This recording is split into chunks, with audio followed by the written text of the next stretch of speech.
Last week, I attended a ministry meeting at my church. The meeting was held at 1 o'clock in the afternoon, and by the time I arrived, pretty much everybody was there, seated around the table, and my pastor was at the head of the table. And I came in with this bucket that says popcorn, and I put it on my pastor's lap, and she took her arms and she held it around the popcorn bucket. And she smiled, and I heard her say, popcorn.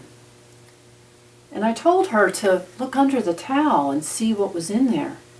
And at that point in time, her whole countenance just melted, and she had this big smile on her face. She held it tightly, and she was rocking back and forth. You see, what was in the bucket wasn't popcorn, but there were 2 puppies. This story reminded me of the scripture of the Samaritan woman at the well. Jesus and his disciples have come to Samaria, and they stopped at the town of Sychar. Jesus was tired, so he sat at the well, and his disciples went into the city to buy food. The first person that came by was a Samaritan woman, and she had a water jar to draw water from the well. Jesus was thirsty, and he said to the woman, "Give me a drink."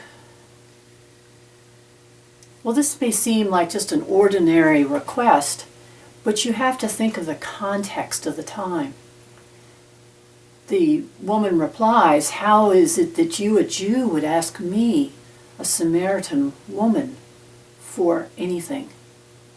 So let me explain this a little further. Let me put it in modern times. I imagine that I'm in an inner city, and I'm tired and I'm thirsty, and I come to a church and there's a water fountain, and I go to push the button on the water fountain, but no water comes out.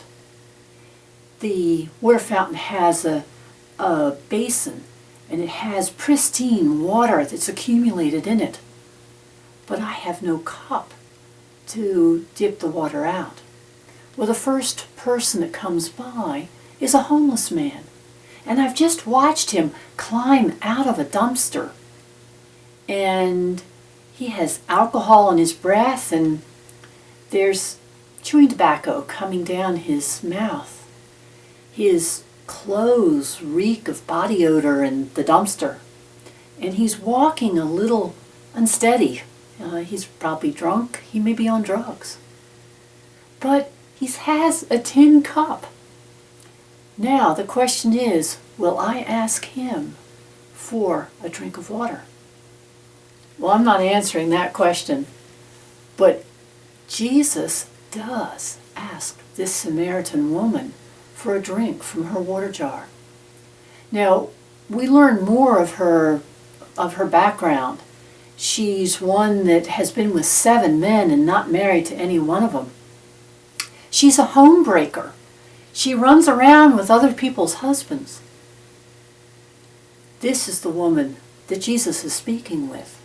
So she's not only hated because she's a Samaritan by the Jews, but she's hated by the Samaritan community itself because she's a loose woman.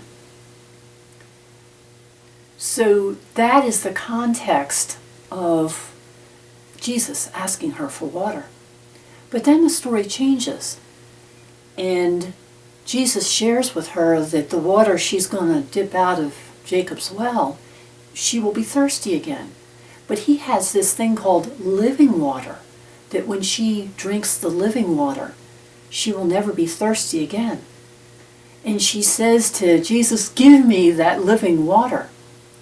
So I go back to my bucket of popcorn.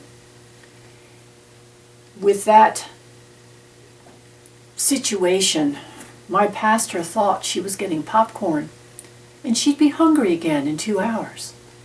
But instead, she had a chance to hold puppies.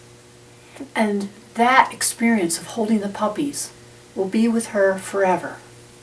Those puppies are living water.